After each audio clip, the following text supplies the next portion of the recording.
Les gens pensent que mon plus grand problème, c'est mon handicap, mais la chose qui m'handicape le plus, c'est la société.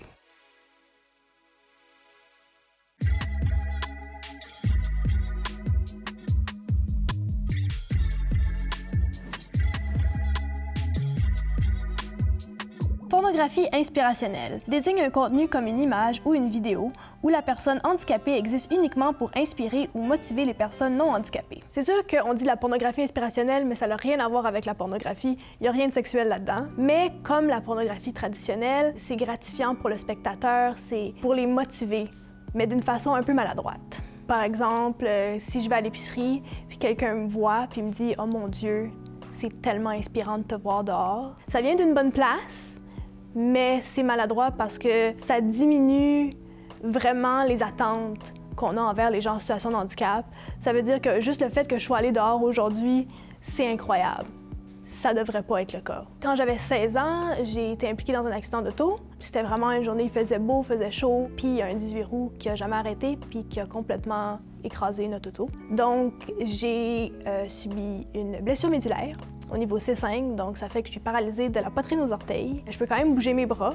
Ça m'empêche pas de faire des affaires comme faire maison. On pense souvent que j'ai pas de dextérité, mais je suis capable de faire des affaires précises comme ça quand même. Avoir un accident comme ça, surtout à 16 ans, c'est sûr que ça change ta vie parce que t'es en pleine crise d'adolescence, t'essayes de trouver t'es qui, puis le peu que tu connais sur toi, ben là, ça vient tout d'être enlevé, puis là, il faut que tu repartes à zéro.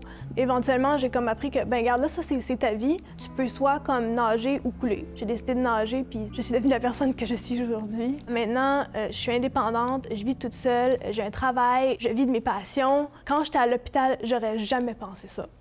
Moi, c'était comme ma vie est finie, là. En même temps, je connaissais rien sur le handicap, fait que peut-être que si j'avais eu ce genre de conversation-là, j'aurais peut-être pensé autrement. Les gens, ils pensent que mon pire problème dans la vie, c'est de pas marcher. Puis c'est pas ça pantoute. Mon plus gros problème dans la vie, c'est la société. Parce que si tout était accessible, ben, je serais considérée comme quelqu'un de normal. T'sais, la société nous voit comme des gens qui restent juste chez eux, puis n'importe quoi qu'on fait à l'extérieur de ça, c'est incroyable parce que les attentes sont rien. Je connais pas une personne en situation de handicap qui est de même, qui reste chez eux à rien faire.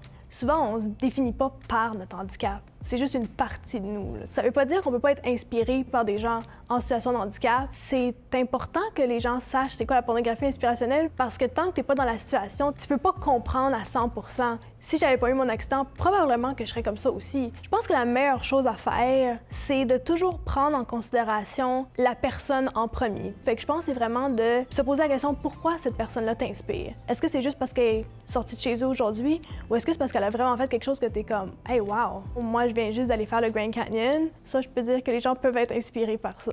Fait que dans le fond, la chose à faire, c'est toujours voir la personne avant son handicap parce que tu vas voir que c'est bien plus intéressant.